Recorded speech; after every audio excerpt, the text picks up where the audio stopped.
बैठ जाओ रे, जल्दी बैठ जाओ।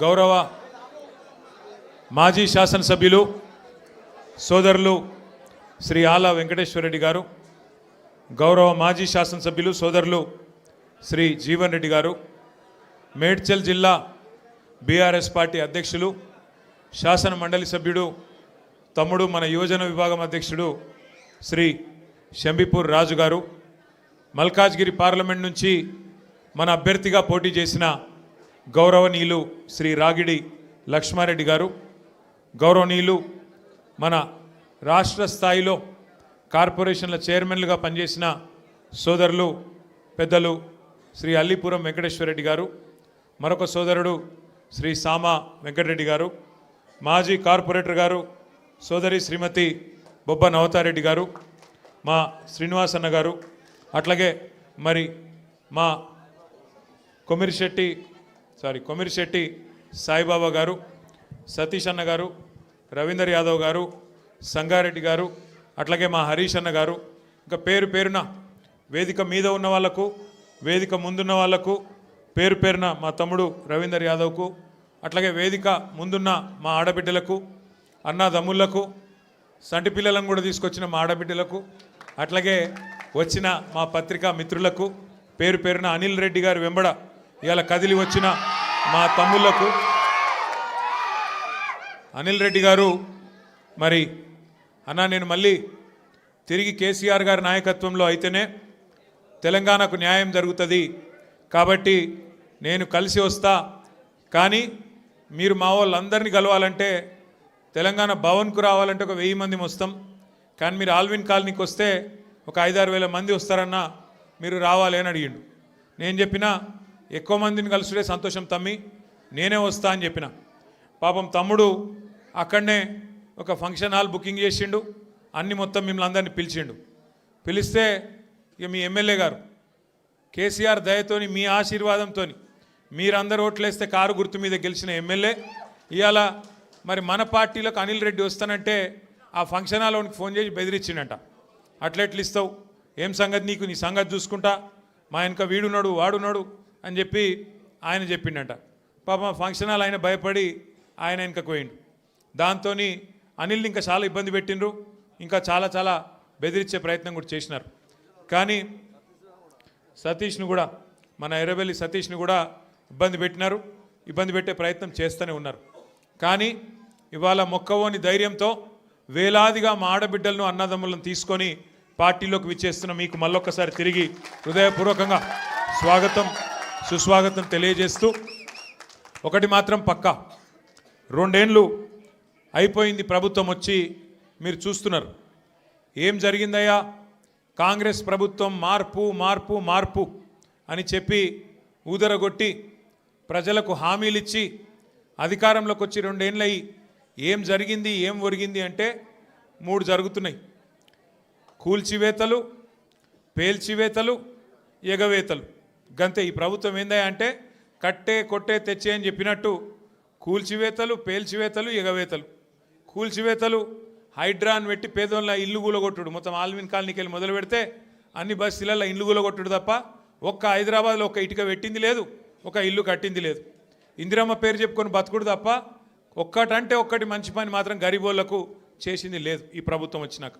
రెండోది పేల్చివేతలు. ఈ లంగలే ఈ కాంగ్రెస్ వాళ్ళే ఆ కాళేశ్వరంలో ఉన్న మేడిగడ్డ బ్యారేజ్ని వీళ్ళే వెలిచిండ్రు. తర్వాత ఇప్పుడు మన చెక్ డ్యాములు వెలుస్తున్నారు, ఒకటి కాదు 2-3 వెలిచిండ్రు ఇప్పటికే. కేసీఆర్ గారేమో కడితే ఈ దరిద్రులు వచ్చిన తర్వాత పేల్చి పారేస్తున్నారు చెక్ డ్యాములు. ఇక మా వెంకటేశ్వర రెడ్డి గారు ఇక్కడ ఉన్నాడు, ఆయన ఒక్క కాన్స్టిట్యున్సీలనే కేసీఆర్ గారు దేవరకద్ర మహబూబ్నగర్ వెనుకబడ్డ నియోజకవర్గం అని చెప్పి పెద్ద ఎత్తున అక్కడ ఒకటే కాన్స్టిట్యున్సీలో దగ్గర దగ్గర 10-20 చెక్ డ్యాములు, 36 చెక్ డ్యాములు కట్టించిండు. వీళ్ళ ముఖాలకు కాంగ్రెస్ వాళ్ళు వచ్చినాక ఒక చెరువు కట్టింది లేదు, ఒక చెక్ డ్యామ్ కట్టింది లేదు, ఒక ఇటుక పెట్టింది లేదు. కానీ ఉన్న చెక్ డ్యామ్లను ఇవాళ బాంబులు పెట్టి పేల్చేస్తున్నారు. ఎందుకంటే కాంగ్రెస్ వాళ్ళకు ఇసుక తోడుకొని కష్టమవుతుందంట, ఇసుక తోడుకొని దొంగతనంగా అమ్ముకునేందుకు కష్టమవుతుందంట. నీళ్ళు ఆగితే ఇసుక తీయరాదు కదా, అందుకే నీళ్ళు ఆగకుండా చేసి చెక్ డ్యాములు పేల్చేసి ఇసుక తవ్వుకొని దొంగతనంగా అమ్ముకొని మరి ఢిల్లీకి కప్పం కట్టాలి కదా, ఆ పని చేస్తున్నారు. అందుకే మేము అంటున్నాం, ఎగవేతలు, కూల్చివేతలు, పేల్చివేతలు తప్ప ఈ 2 ఏళ్లలో సాధించిందేం లేదు. ఇక ఎగవేతల గురించి అయితే నేను చెప్పాల్సిన అవసరం లేదు. ఆయన పేరు మార్చుకోవాలా, యనుమల రేవంత్ రెడ్డి కాదు, ఎగవేతల రేవంత్ రెడ్డి. ఎందుకంటే మీరు చూడండి ఏమేం మాటలు చెప్పిండు, పెద్ద పెద్ద డైలాగులు కొట్టిండు. కేసీఆర్ గారు ₹1,00,000 ఇస్తున్నాడు, లగ్గం చేసుకుంటే కళ్యాణ లక్ష్మి షాదీ ముబారక్ అని నేను తులం బంగారం ఇస్తా అన్నాడు. సోనియా గాంధీ మీద ఒట్టన్నాడు, అట్లే ఆడపిల్లలకు నెలకు 2,500 ఇస్తా అన్నాడు. ప్రియాంక గాంధీ మీద ఒట్టన్నాడు. మరి అయినాయి వాళ్ళకని వచ్చినాయా? 2,500 తులం బంగారం వచ్చిందా? ముసలోళ్ళని ముంచిండు. 2,000 పెన్షన్ను 4,000 చేస్తా అని మాట్లాడిండు. వచ్చినాయా? ఇవేవి కాలేదంట. కానీ ఇప్పుడు 1,00,000 మంది ఆడోళ్ళని కోటీశ్వర్లు ఎత్తారట ఈ మొగోడు. ఏది ఒక్కరినిద్దరిని కాదు, తెలంగాణలో ఉన్న 2 కోట్ల మంది ఆడపిల్లలు ఉంటే అందులో 1,00,000 మందిని కోటీశ్వర్లు చేసేదాకా ఇచ్చిపెట్టాడట. ఎట్లుంది ఇదంటే ఏమంటారు చూడు, కూట్లే రాయి తీయలేనాడు ఎట్లా రాయి దిగిస్తాను బయలుదేరినట. నెలకు 2,500 ఇయనికి ముఖం లేదు, కానీ నేను మొత్తం 1,00,000 మంది ఆడపిల్లల్ని కోటీశ్వర్లను చేస్తా అంటుండు. 1,00,000 మందిని కోటీశ్వర్లు చేయాలంటే నాకు కొద్దిగా లెక్కలు చక్కగా రావు.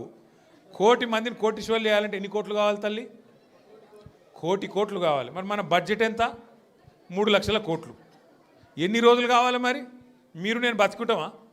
1,00,000 మంది కోటీశ్వర్లు కావాలంటే గింత లంగ మాటలు, గింత దొంగ మాటలు, పెద్ద పెద్ద గొంతేసుకొని వరుతున్నాడు. నిన్న మొన్న మీరు చూసారు. నాకు నిజంగా ఒకటి అర్థం కావట్లేదు. ఇప్పుడు ఎవరన్నా నువ్వు ఎక్కడికి వెళ్ళి వచ్చినావు, అసలు నువ్వు ఎక్కడికి వెళ్ళి మొదలైంది నీ ప్రయాణం? రోడ్ల మీద అయినా పెయింటింగ్లు వేసుకుంటుండే పాపం రేవంత్ రెడ్డి గారు. మంచిదే, తప్పేం లేదు. చిన్న స్థాయికి వెళ్ళి పెద్ద స్థాయికి ఎవరైనా రావాల జీవితంలో, తప్పులేదు. కానీ మంచి పనులు చేసి రావాలి. లంగ పనులు చేసి, దొంగ పనులు చేసి, బ్యాగులు మోసి, సంచులు మోసి, దొరికిపోయి జైలుకు పోయి మళ్ళీ అదేదో పెద్ద గొప్ప విషయం అన్నట్టు మళ్ళీ దానికి పోజులు కొట్టుకుంటా. సరే నీ కిస్మత్ బాగుంది, పేమెంట్ కోటాల ఢిల్లీలో పైసలు ఇచ్చినావు, ముఖ్యమంత్రి పదవి తెచ్చుకున్నావు, అందరికి ఎరికేది. ఇప్పుడు కూడా నెలకు ఢిల్లీ పైసలు పంపుకుంటా పదవి కాపాడుకుంటున్నావు. సంతోషం, నువ్వు కాపాడుకో. కానీ ఆ పదవిలోకి వచ్చినవానికి సంతోషం ఉండాలి, కానీ ఏడిపోయిందిరా నాయన. రోజు మీరు చూడు, టీవీ పెడితే చాలు తిట్ల పురాణం తప్ప ఏముండదు. మీరు గట్టిగా అడిగిర్రు అనుకో, ఏమాయిరా భయ్ 2,500 ఏడు ఉన్నాయని చెప్పి మీరు అడిగిరాక ఆడపిల్లలు పోయి మీ గుడ్లు వీకి గోటీలు ఆడుతా అంటాడు. వీడెక్కడ ముఖ్యమంత్రి? ముసలోళ్ళు పోయి ఏమాయిరా భయ్ మరి 2,000 పెన్షన్ 4,000 ఎత్తానో, 100 రోజులు లాంటివి నరికితివి ఏడవన్నావు తమ్మి అంటే నీ పేగులు తీసి మెడలు వేసుకుంటా అంటాడు. అట్లాగే మన విద్యార్థులు పోయి ఏమాయా మరి 2 లక్షల ఉద్యోగాలు అన్నావు, ఏం సంగతి అంటే నీ లాగుల తొండలు ఇడిచిపెడతా. వీడేం ముఖ్యమంత్రి, వీందేం భాష, నాకు అర్థమే కాదు. అరే 2 ఏళ్ళకి వెళ్ళి ఏం చేసినవారు అయ్యను అంటే లాగుల తొండలు ఇడుస్తా, మెడల బేగులు వేసుకుంటా, గుడ్లు వీకి గోటీలాడతా, నీ అమ్మ నీ అయ్య గీదా భాష. మాకు రాదా భాష? మాట్లాడమంటావా? హైదరాబాద్లో పెరిగినోని నేను. మాట్లాడమంటే ఉర్దూలా, హిందీలా, తెలుగులా, ఇంగ్లీష్లా పొల్లు తిట్టే తెలివి నాకు కూడా ఉంది.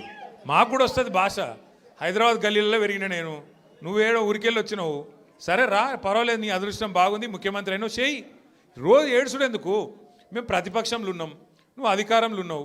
ఇక అంటారు చూడదు సామెత, కనకపు సింహాసనం మీద శునకం కూర్చోబెట్టినట్టు నిన్ను ఆడ కూర్చోబెట్టిన పాపానికి రోజు అరసుడే. రోజు అరిసి నిన్న మొన్న కొడంగల్లో చూసిన. కొడంగల్లో ఆయన సర్పంచులు గెలిపించుకున్నాడంట. గెలిపించుకుంటే సంతోషంగా బువ్వ పెట్టాలి, 4 మంచి మాటలు చెప్పాలి, ఇక రాష్ట్రంలో ఉన్న పల్లెలకు ఫలానా చేస్తా, నేను ముఖ్యమంత్రి అని చెప్పాలి. రోజు అరసుడు. నాకైతే డౌట్ వస్తున్నది, ఎంత ఒరులుతున్నాడు, ఎంత అరుస్తున్నాడు అంటే ఆ గీతమ్మ ఉన్నది ఆయన భార్య, ఆమె చెప్తున్నా నేను తల్లి గీతమ్మ జల్దీ కట్టే, లేకపోతే ఆయన ఎవరైనా కరిసినా కరుస్తాడు వీడు. ఎందుకంటే ఇప్పుడు రోజు అరిసి పిచ్చిలేసిపోయేటట్టున్నది, కరిసేటట్టు తయారైంది రోజుకు. నేనేమంటున్నా అంటే ఏనుగు పోతుంటే మస్తు జంతువులు మొరుగుతుంటాయి, నక్కలు, కుక్కలు. మనం పెద్ద పట్టించుకునే అవసరం లేదు. మనం ఒకటే, కేసీఆర్ లాంటి ఏనుగు ఆయన ఎంత స్థాయి మనుషులు నేను మీకు చెప్పాల్సిన అవసరం లేదు. ఇలా ఆయన తిడుతా ఉన్నాడు తెల్లారలేస్తే. ఒకరోజు ఆయన చచ్చిపోవాలని కోరుకుంటాడు, ఇంకో రోజు ఆయన కాలు ఇరిగింది అంటాడు, ఇంకో రోజు ఇంకేదో అంటాడు. అరే అయ్యా నువ్వు ముఖ్యమంత్రివి, చెయ్యి, నువ్వు శపథాలు చేస్తున్నావు కదా, కేసీఆర్ను మళ్ళీ లేకుండా చేస్తా, మళ్ళీ రాకుండా చేస్తా అంటున్నావు కదా. నిజంగా నీకు నిజంగానే నీకు సత్తా ఉంటే, నిజంగా నీకు అంత టాలెంట్ ఉంటే చెయ్యి శపథం. 1,00,000 మంది ఆడపిల్లలకు రేపటి నుంచే నెలకు 2,500 ఇస్తాను, జనవరి 1 నుంచి శపథం చేయి, నేను చూస్తా. తులం బంగారం నేను జనవరి 1 నుంచి ఇస్తాను చెప్పు, శపథం చేయి చెప్పు. 4,000 పెన్షన్ సంక్రాంతికి వెళ్ళి ఇస్తా, 2 ఏళ్ళకి వెళ్ళి తప్పించుక తిరిగిన దొంగను నేను. కానీ ఇప్పుడు ఇస్తా సంక్రాంతికి వెళ్ళని చెప్పు దమ్ముంటే గా శపథాలు చెయ్యి. వీటితో ఏమవుతుంది? నీ ఉపన్యాసాలు ఊకదంపు డైలాగులు ఏమొచ్చేది ఉన్నది వాటితోని? నోటి తీట తిరుగుతుంది తప్ప ఏం రాదు. మాకు రాదా తిట్టనికి? మాకు కూడా వస్తుంది, కానీ నీకు కాదు. నీ కుర్చీకి గౌరవం ఇచ్చి ఊకుంటున్నాం. కానీ ఒకటి మాత్రం నేను పక్కా చెప్తున్నా, దయచేసి మిమ్మల్ని అందరినీ కూడా కోరుతున్నా, మీరు మాత్రం హైదరాబాద్ జనాలకు మీకు పాదాభివందనం చేసినా నేను ఏం చేసినా కూడా తక్కువనే. నేను ఎందుకంటే మామూలు విషయం కాదు. హైదరాబాద్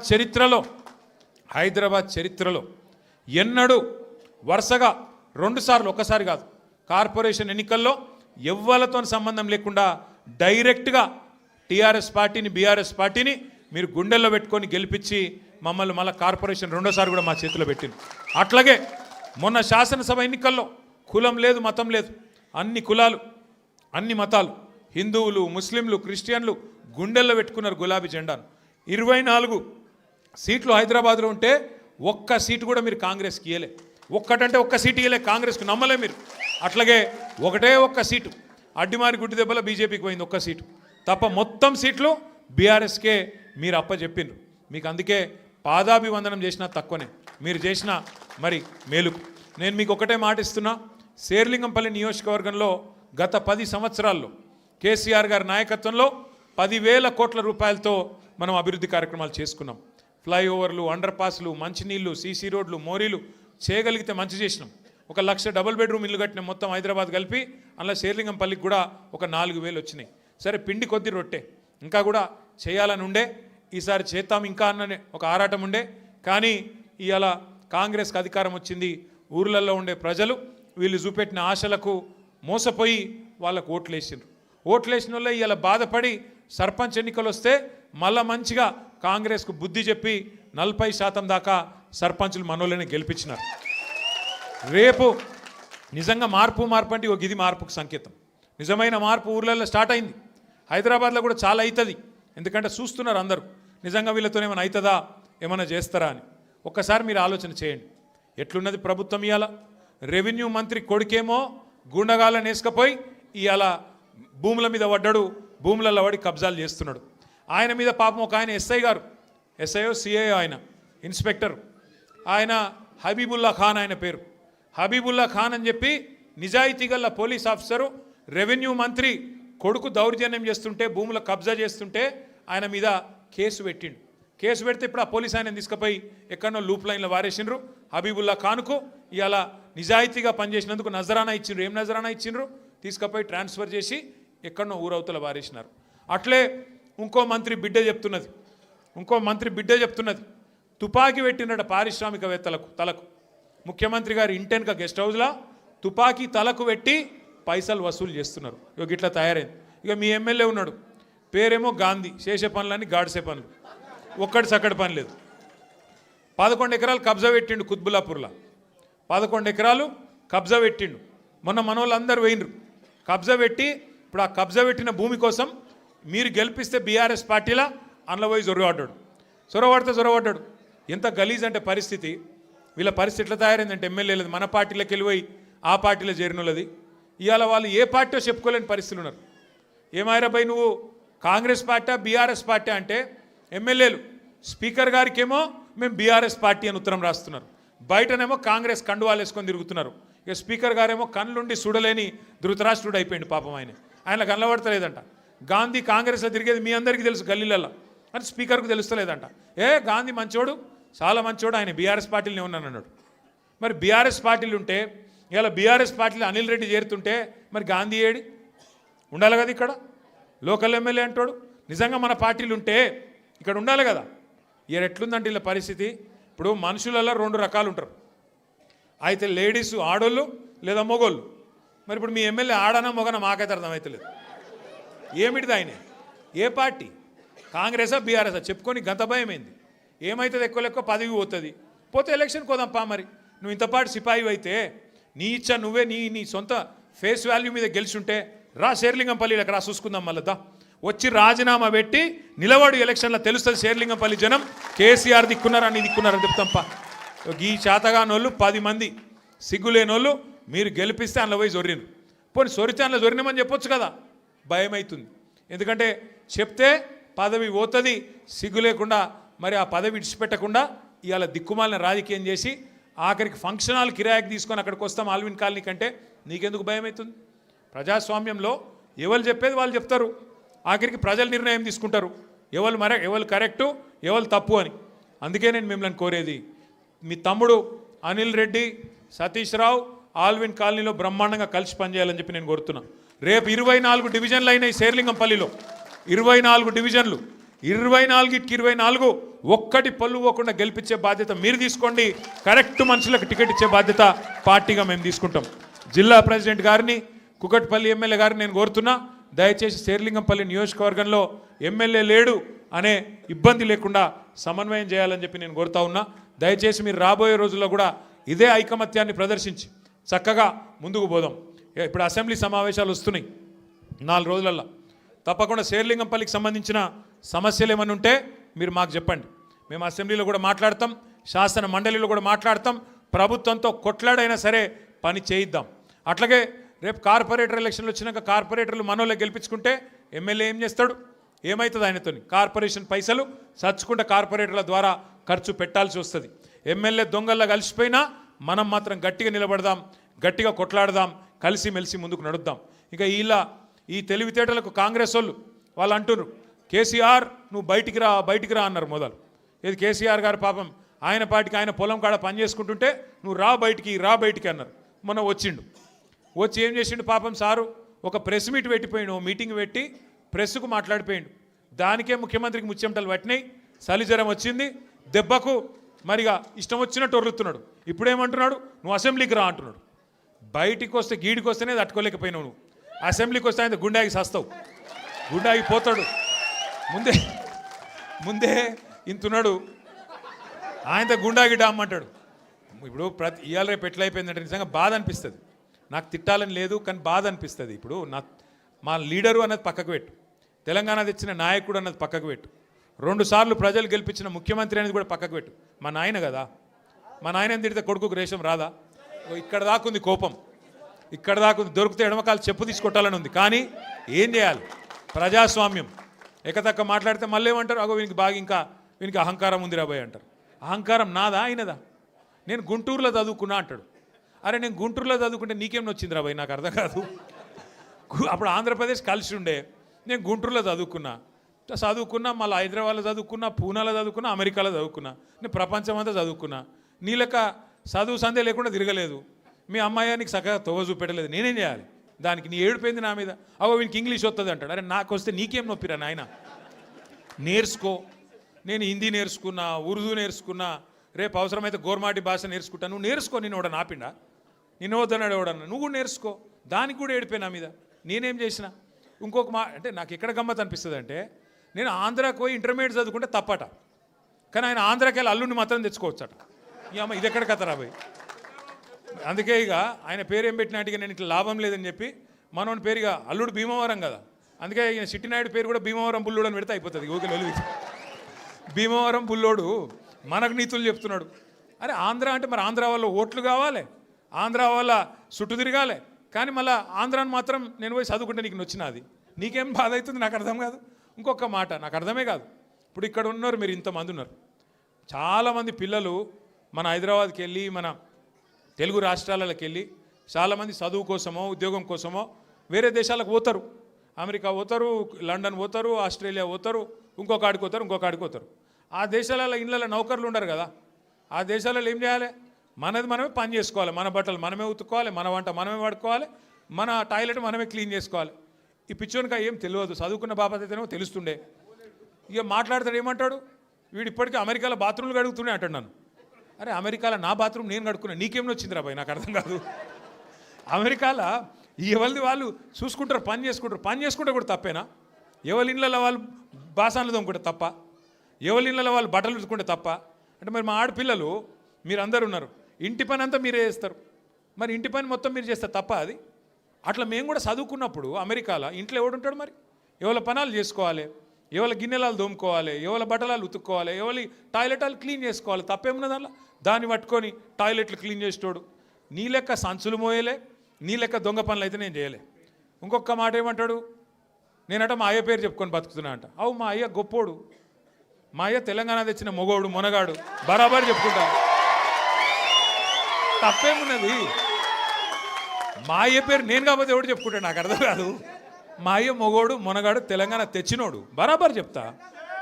మరి నేనేమంటున్నా, నువ్వు సకట్ పనులు చేస్తే నీ పిల్లలు కూడా నీ పేరు చెప్పుకుంటారు. నువ్వు లుచ్చ పనులు చేసినావు అనుకో, నీ మన్మడు కూడా నీ పేరు చెప్పుడే గాలంగా మన్మని అని చెప్పుకోడు. మంచి పనులు చేయి నీ పేరు కూడా చెప్పుకుంటారు. నీలాగా దొంగలకు సద్దులు కట్టుడు, బ్యాగులు మోసుడు, వాళ్ళ సంకల్ నాకుడు, ఢిల్లీకి పేమెంట్ కోటాలో పైసలు చంచుడు, గవి మాతో కావు. కొట్లాడతాం, మొగాలలాగా కొట్లాడతాం, మునగాలలాగానే బతుకుతాం, తెలంగాణ పౌరుషంతో బతుకుతాం. నీలాగా బతుకం, ఢిల్లీకి గులాముల లెక్క మాత్రం బతుకం. ఢిల్లీకి సంచులు మోసుకుంటా, ఢిల్లీలో పోయి బీజేపీలతో రాసుకొని పోసుకొని తిరుక్కుంటా, జడ్జీల కాళ్ళు పట్టుకుంటా, అయ్యో నన్ను కేసుల లోపల నుక్కకుర్రి అని చెప్పి డైవులు కొట్టుకుంటా, గా బతుకు అవసరం లేదు. బతికిన నాళ్ళు దర్జాగా బతుకుతాం, చచ్చినప్పుడు కూడా రాయలుగా చచ్చిపోతాం. అంతేగాని ఇట్లా చిల్లర పనులు చేయం.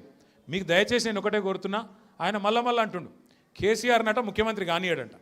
నేను కూడా మీ అందరికి ఒకటే చెప్తున్నా, మీ అందరి దయ ఉంటే, మీ అందరి ఆశీర్వాదం ఉంటే ఖచ్చితంగా కేసీఆర్ సంగతి ఇడిచిపెట్టు, నిన్ను కొడంగల్లో కూడా మళ్ళీ గెలవనీయకుండా చేసే బాధ్యత మాది. నిన్ను కొడంగల్లో మళ్ళీ గెలవనీయకుండా మళ్ళీ అసెంబ్లీకి రానియకుండా చేసే బాధ్యత పార్టీగా మేమందరం, ప్రజలుగా మేమందరం తీసుకుంటాం. నువ్వు మాట్లాడే మాటలు, చేసే రోత పనులు, వాటికి ఇలా ప్రజలు అసహించుకుంటున్నారు, నోట్లో ఉంచుతున్నారు. ఏం మాటలే అవి, ముఖ్యమంత్రి టీవీ పెడితే పిల్లలు ఖరాబ్ అయ్యేటట్టున్నారు నీ భాష ఇంటే అని చెప్పి మొత్తం టీవీలు బంద్ చేస్తున్నారు. గసంటి పరిస్థితి వచ్చింది. ఏం అడిగిండు కేసీఆర్ గారు మొన్న? ఏమయ్యా పాలమూరు ప్రాజెక్ట్ని ఎందుకు పండబెట్టినావని అడిగిండు. ఏమైందయ్యా, 8 నెలలు అయింది, డీటెయిల్డ్ ప్రాజెక్ట్ రిపోర్ట్ కేంద్ర ప్రభుత్వం నరేంద్ర మోడీ వెనుకకు పంపిండు, నీకు సిగ్గులేదా ముఖ్యమంత్రి? అది వెంటనే మళ్ళా పంపి 90% పనులు పూర్తయిన ప్రాజెక్టు ఇంకొక 10 పైసలు పెడితే అయిపోతుంది చేసి మరి ఆ పాలమూరుకు నీళ్ళు అన్నాడు. తప్ప కేసీఆర్ గారు అన్నది? దానికి సమాధానం చెప్పే తెలివి లేదు, పిచ్చి మొరుగుడు మొరుగుతూ ఉన్నాడు. అట్లాగే కేసీఆర్ గారు ఏమన్నారు? కృష్ణా జలాల్లో అన్యాయం చేస్తున్నాడు నరేంద్ర మోడీ, భారతీయ జనతా పార్టీ ఖచ్చితంగా వాళ్ళని ఎదుర్కోవాలా, కొట్లాడాలా. ఢిల్లీలో ఏం చేస్తున్నారు నీ ఎంపీలు అని అడిగిండు. బీజేపీ ఎంపీలను అన్నాడు, కాంగ్రెస్ ఎంపీలను అడిగిండు. దాంతో ఇలా వాళ్ళకి సమాధానం లేక, సమాధానం చెప్పే తెలివి లేక ఇలా నోటికి వచ్చినట్టు మాట్లాడుతున్నారు. ఇంకొక మాట ఏమన్నాడు కేసీఆర్ గారు? ప్రజలను నువ్వు మోసం చేసినావు, 6 గ్యారంటీలు అన్నావు, నెలకు 4,000 పెన్షన్ అన్నావు, తులం బంగారం అన్నావు, ఆడపిల్లలకు నెలకు 2,500 ఇస్తా అన్నావు, అన్ని 100 రోజుల్లో ఇస్తా అన్నావు, ఎప్పుడు ఇస్తావు? 2 ఏళ్ళు అయింది కదా అన్నాడు. తప్ప కేసీఆర్ గారు ప్రధాన ప్రతిపక్ష నాయకుడిగా ప్రజల తరపున ప్రశ్నించుడు తప్ప? ఇవన్నీ అడిగితే ఆయనకు బూతులు వస్తున్నాయి, కోపం వస్తున్నది. ఆయన రియల్ ఎస్టేట్ వ్యాపారానికి, ఆయన భూముల కుంభకోణానికి, ఫ్యూచర్ సిటీ పేరు మీద చేస్తున్న డ్రామాకు కేసీఆర్ గారు బలమైన వాదనతోని ప్రజలను మళ్ళొక్కసారి లేపి బయటికి తీసుకొస్తే ఆగమైతుంది బతుకని చెప్పి ఇష్టం వచ్చిన తిట్లు తిడుతున్నావు. మనం పట్టించుకునే అవసరం లేదు. మనం స్పష్టంగా ఒకటే పని చేసుకుంటూ పోదాం. ఎన్నిక ఏదైనా రేపు కార్పొరేషన్ ఎన్నిక వస్తుంది. హైదరాబాద్ను 3 ముక్కలు చేస్తారట. హైదరాబాద్ కార్పొరేషన్ 3 ముక్కలు చేస్తారట. చేసి 3 కార్పొరేషన్లు చేస్తారట. ఎన్ని కార్పొరేషన్లు చేసినా ప్రజలైతే గాలే కదా, ఓట్లు వేసేది మీరే కదా. మీకు అందరికీ ఎవరు మంచో ఎవరు చెడో మీకు తెలుసు. అందుకే 24 డివిజన్లు అవుతున్నాయి శేర్లింగంపల్లి నియోజకవర్గంలో. అది ఏ కార్పొరేషన్లకు పోయినా గెలిపించే బాధ్యత మీరు తీసుకోండి. గట్టిగా కష్టపడదాం.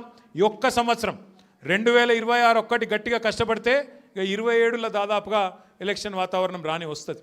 3 ఏళ్ళు పూర్తయిపోయినాయి అంటే ఎలక్షన్ వాతావరణం, అసెంబ్లీ ఎలక్షన్ వస్తుంది. మళ్ళీ తిరిగి కేసీఆర్ సార్ను మళ్ళీ తిరిగి తెలంగాణ రాష్ట్రానికి ముఖ్యమంత్రిగా చేసుకునే టైము తొందరలో వస్తుంది. కాబట్టి దయచేసి ఇంతకంటే ఎక్కువ నేను చెప్పను. మీరు చాలా దూరం నుంచి కష్టపడి, నేనే అక్కడికి రావాల్సి ఉండే, फिर भी आप इतना दूर आए, हमारे बहनों से भी मैं शुक्रिया अदा करना चाहता हूँ. आप इतने दूर आए, आप इतने लोग आए और छोटे छोटे बच्चों को भी साथ लेके आए. मैं आपका तहे दिल से शुक्रिया अदा करता हूँ, आपका शुक्रगुजार हूँ. और మా ఆడబిడ్డలందరూ కూడా మరి అంత దూరం కించి వచ్చినందుకు థ్యాంక్ యూ. మళ్ళొక్కసారి మీకు నేను చేసే విజ్ఞప్తి, ఎన్నిక ఏదైనా గుర్తు కారు సారు, ఈ రెండు మళ్ళొక పూట ఎప్పుడో ఒక రోజు మళ్ళీ రమ్మంటుండే ఆల్విన్ కాలనీకి. ఈసారి చెప్పి పర్మిషన్ తీసుకొని కాదు, ఉత్తగానే వస్తా. అప్పుడు అందరం కలుసుకుందాం. జై తెలంగాణ.